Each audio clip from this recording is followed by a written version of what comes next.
Shalom, haleluya, puji nama Tuhan. Semangat pagi Bapak Ibu Saudara yang dikasihi Tuhan kita Yesus Kristus. Jumpa lagi bersama saya Pendeta Samuel Mabuntu dalam Renungan Pagi ke 2537 hari Renungan Pagi ini mengudara. Puji Tuhan. Bapak Ibu Saudara yang dikasihi Tuhan, sebelum kita membaca, mendengarkan, dan merenungkan firman Tuhan hari ini, mari kita berdoa, minta pimpinan Roh Kudus. Kita berdoa. Bapa di surga, berbicaralah kepada kami semua. Pakai firman Tuhan ini untuk menegur kami, menasihati kami, meneguhkan iman percaya kami, dan memberkati kami semua. Di dalam nama Tuhan Yesus yang adalah firman Allah yang hidup, kami berdoa. Amin. Haleluya. Bapak Ibu Saudara yang dikasihi Tuhan, bersama dengan saya kita akan belajar Alkitab dari kitab Kejadian sampai kitab Wahyu. Mari buka Alkitab kita. Kisah Para Rasul pasal 10 ayat 9 sampai ayat 36. Demikian firman Tuhan. Keesokan harinya ketika ketiga orang itu berada dalam perjalanan dan sudah dekat kota Yope, kira-kira pukul 12 tengah hari, naiklah Petrus ke atas rumah untuk berdoa. Ia merasa lapar dan ingin makan, tetapi sementara makanan disediakan, tiba-tiba rohnya diliputi kuasa ilahi. Tampak olehnya langit terbuka, dan turunlah suatu benda berbentuk kain lebar yang bergantung pada keempat sudutnya, yang diturunkan ke tanah. Di dalamnya terdapat pelbagai jenis binatang berkaki empat, binatang menjalar dan burung. Kedengaranlah olehnya suatu suara yang berkata, "Bangunlah, hai Petrus, sembelilah dan makanlah." Tetapi Petrus menjawab, "Tidak Tuhan, tidak, sebab aku belum pernah makan sesuatu yang haram dan yang tidak tahir." Kedengaran pula untuk kedua kalinya suara yang berkata kepadanya, "Apa yang dikatakan halal oleh Allah, tidak boleh engkau nyatakan haram." Hal ini terjadi sampai 3 kali, dan segera sesudah itu terangkatlah benda itu ke langit. Petrus bertanya-tanya di dalam hatinya, apa kiranya arti penglihatan yang telah dilihatnya itu. Sementara itu telah sampai di buka pintu orang-orang yang disuruh oleh Kornelius dan yang berusaha mengetahui di mana rumah Simon. Mereka memanggil seorang dan bertanya, apakah Simon yang disebut Petrus ada menumpang di rumah itu? Dan ketika Petrus sedang berpikir tentang penglihatan itu, berkatalah roh, ada 3 orang mencari engkau. Bangunlah, turunlah ke bawah, dan berangkatlah bersama-sama dengan mereka. Jangan bimbang, sebab aku yang menyuruh mereka kemari. Lalu turunlah Petrus ke bawah dan berkata kepada orang-orang itu, "Akulah yang kamu cari. Apakah maksud kedatangan kamu?" Jawab mereka, "Kornelius, seorang perwira yang tulus hati dan takut akan Allah, dan yang terkenal baik di antara seluruh bangsa Yahudi, telah menerima penyataan Allah dengan perantaran seorang malaikat kudus, supaya ia mengundang engkau ke rumahnya dan mendengar apa yang akan kau katakan." Ia mempersilakan mereka untuk bermalam di situ. Keesokan harinya ia bangun dan berangkat bersama-sama dengan mereka, dan beberapa saudara dari Yope menyertai dia. Dan pada hari berikutnya sampailah mereka di Kaisarea. Kornelius sedang menantikan mereka, dan ia telah memanggil sanak saudaranya dan sahabat-sahabatnya berkumpul. Ketika Petrus masuk, datanglah Kornelius menyambutnya, dan sambil tersungkur di depan kakinya, ia menyembah Petrus. Tetapi Petrus menegakkan dia, katanya, "Bangunlah, aku hanya manusia saja." Dan sambil bercakap-cakap dengan dia, ia masuk dan mendapati banyak orang sedang berkumpul. Ia berkata kepada mereka, "Kamu tahu betapa kerasnya larangan bagi seorang Yahudi untuk bergaul dengan orang-orang yang bukan Yahudi atau masuk ke rumah mereka. Tetapi Allah telah menunjukkan kepadaku bahwa aku tidak boleh menyebut orang najis atau tidak tahir. Itulah sebabnya aku tidak berkeberatan ketika aku dipanggil, lalu datang kemari. Sekarang aku ingin tahu, apa sebabnya kamu memanggil aku? Jawab Kornelius, 4 hari yang lalu, kira-kira pada waktu yang sama seperti sekarang, yaitu jam 3 petang, aku sedang berdoa di rumah. Tiba-tiba ada seorang berdiri di depan, pakaiannya berkilau-kilauan, dan ia berkata, Kornelius, doamu telah didengarkan Allah, dan sedekahmu telah diingatkan di hadapannya. Suruhlah orang ke Yope untuk menjemput Simon yang disebut Petrus. Ia sedang menumpang di rumah Simon, seorang penyamak kulit yang tinggal di tepi laut. Karena itu segeralah kusuruh orang kepadamu, dan dengan senang hati engkau telah datang. Sekarang kami semua sudah hadir di sini di hadapan Allah untuk mendengarkan apa yang ditugaskan Allah kepadamu. Lalu mulailah Petrus berbicara, katanya, sesungguhnya aku telah mengerti bahwa Allah tidak membedakan orang. Setiap orang dari bangsa manapun yang takut akan Dia dan yang mengamalkan kebenaran berkenan kepadanya. Amin. Firman Tuhan. Haleluya. Dari firman Tuhan ini kita akan belajar tentang penglihatan Petrus. Saudara yang dikasihi Tuhan, konteks kebenaran firman Tuhan ini, kita dapat melihat bahwa para rasul, termasuk Rasul Petrus saat itu, masih berkonsentrasi penginjilannya khusus untuk orang-orang Yahudi yang berdiaspora karena penganiayaan. Kita tahu bahwa orang Yahudi atau orang Israel itu sangat-sangat eksklusif. Makanya di ayat 28, Petrus berkata kepada Kornelius, kamu tahu bahwa betapa kerasnya larangan bagi seorang Yahudi untuk bergaul dengan orang-orang yang bukan Yahudi atau masuk ke rumah mereka. Tetapi Allah telah menunjukkan kepadaku bahwa aku tidak boleh menyebut orang najis atau tidak tahir. Saudara yang dikasihi Tuhan, dari kebenaran firman Tuhan ini kita dapat melihat bahwa hubungan orang Yahudi dan juga orang non-Yahudi, atau disebut pada saat itu orang Yunani, orang yang di luar bangsa Israel, itu memiliki hubungan yang tidak baik. Karena begitu eksklusifnya orang-orang Israel, orang-orang Yahudi, saudara lihat, di mana-mana orang Yahudi atau orang Israel itu dibenci. Saudara, terjadi peristiwa Holocaust yang terjadi di Jerman, di mana orang-orang Jerman membunuh sampai jutaan orang-orang Israel, orang-orang Yahudi dibunuh karena orang-orang Israel pada saat itu merasa diri mereka paling eksklusif. Di Argentina juga terjadi di mana orang-orang di sana membunuh orang-orang Yahudi karena mereka merasa sangat-sangat eksklusif. Bapak Ibu Saudara yang dikasihi Tuhan, dari latar belakang itulah makanya Petrus mendapat penglihatan dari Tuhan bahwa Petrus harus membuka diri untuk menerima orang-orang di luar Yahudi, di luar orang-orang Israel. Saudara yang dikasihi Tuhan, perhatikan penglihatan yang diterima oleh Rasul Petrus di ayat 10 sampai ayat 14. Saudara perhatikan, sekali lagi saya bacakan buat kita sekalian. Ia merasa lapar dan ingin makan, tetapi sementara makanan disediakan, tiba-tiba rohnya diliputi kuasa ilahi. Tampak olehnya langit terbuka dan turunlah suatu benda berbentuk kain lebar yang bergantung pada keempat sudutnya, yang diturunkan ke tanah. Di dalamnya terdapat pelbagai jenis binatang berkaki 4, binatang menjalar dan burung. Kedengaranlah olehnya suatu suara yang berkata, bangunlah hai Petrus, sembelilah dan makanlah. Tetapi Petrus menjawab, tidak Tuhan, tidak. Sebab aku belum pernah makan sesuatu yang haram dan yang tidak tahir.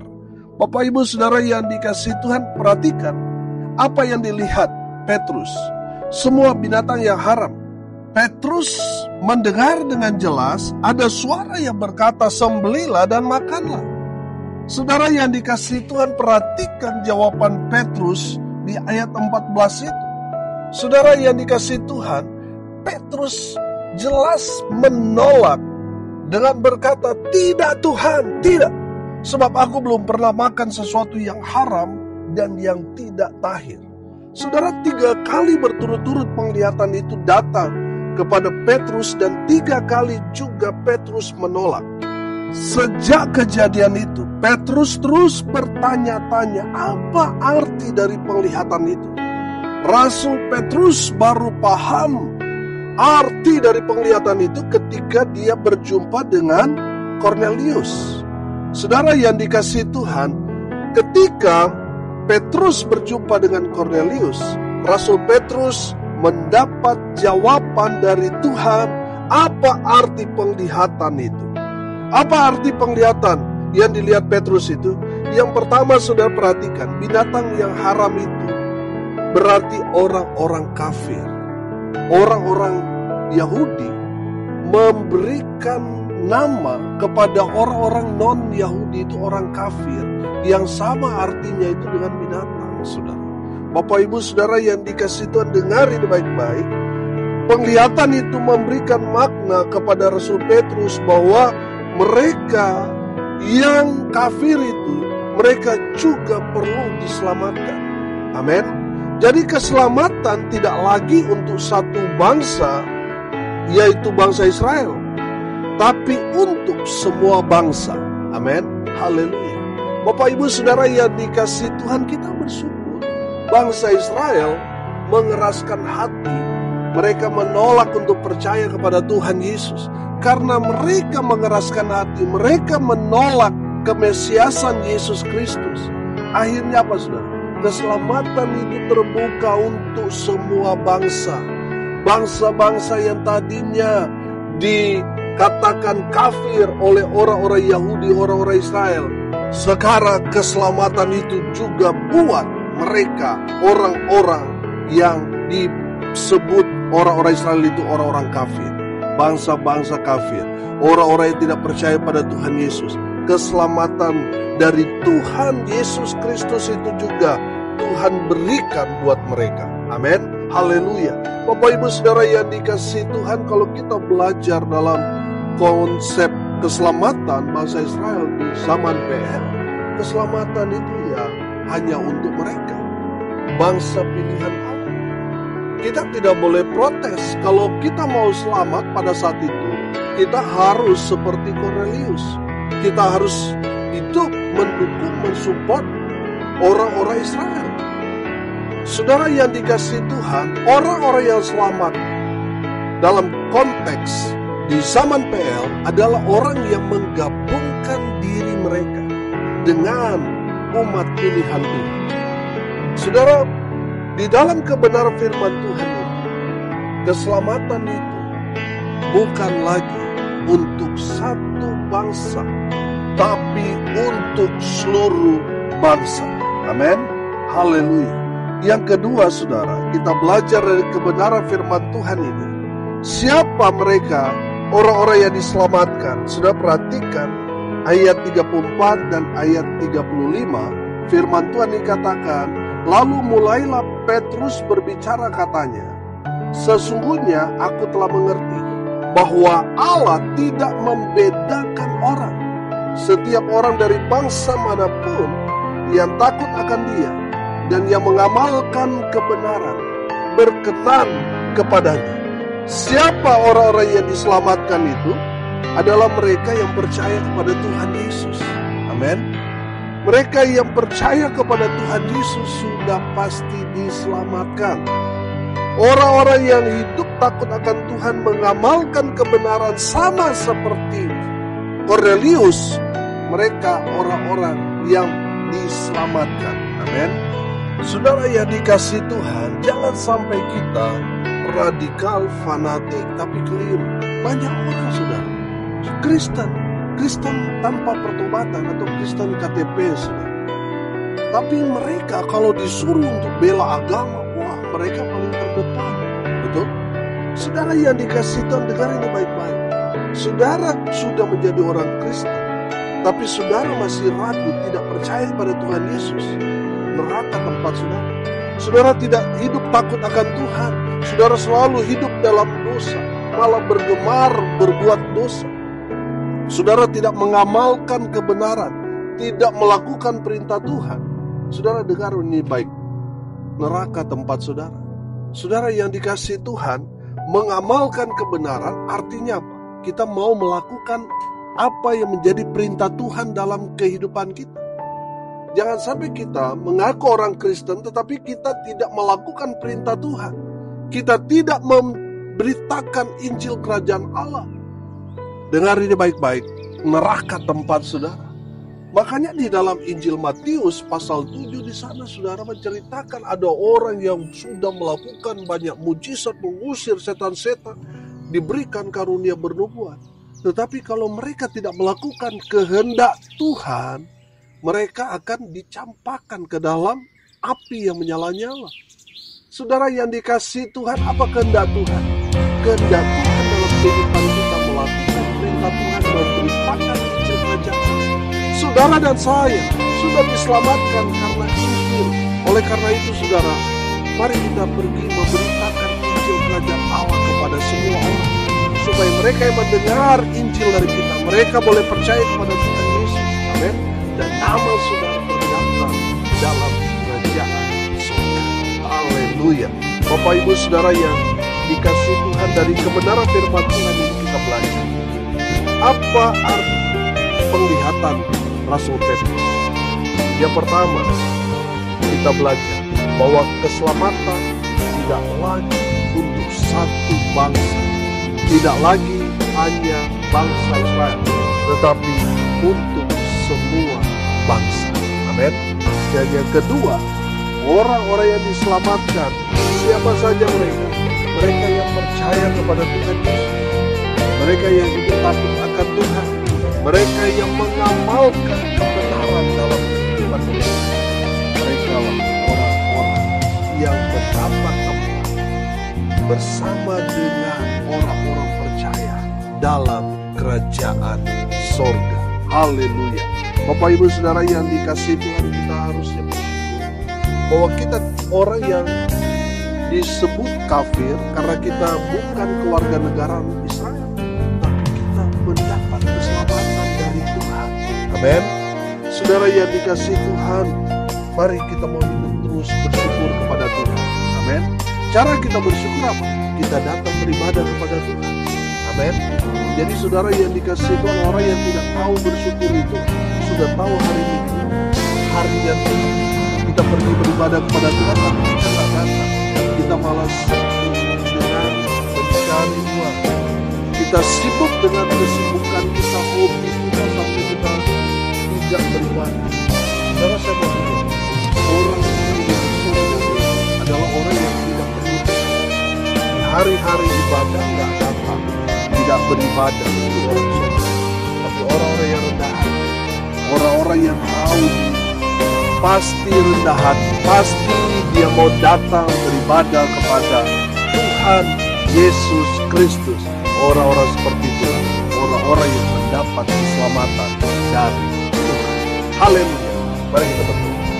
Terima kasih Bapa di surga atas kebenaran firman-Nya, sangat memberkati. Berkati semua pendengar dimanapun mereka berada. Biarlah mereka terus ingat Tuhan, cari Tuhan. Berdoa biarlah terus beracara dalam setiap kehidupan, sehingga mereka terus hidup dalam kebenaran, mereka terus meminta berkat-berkat dari Tuhan Yesus. Berdoa jamah mereka yang sakit, sembuhkan mereka oleh darah Yesus Kristus Tuhan. Mereka yang sakit disembuhkan, mereka yang lemah dikuatkan, mereka yang sakit sedang berduka cita diberikan kesembuhan yang datang dari Tuhan Yesus Kristus.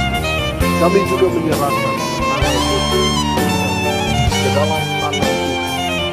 Perayaan ulang tahun dan tujuh rombongan pagi muda.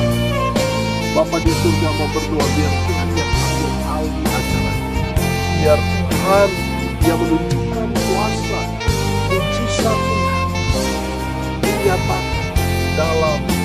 perayaan HUT ke-7 Renungan Pagi dan Muda dengan menyediakan semua yang ada, semua yang sudah mensupport lewat doa, daya, dan dana. Tuhan balas berkat dengan luar biasa.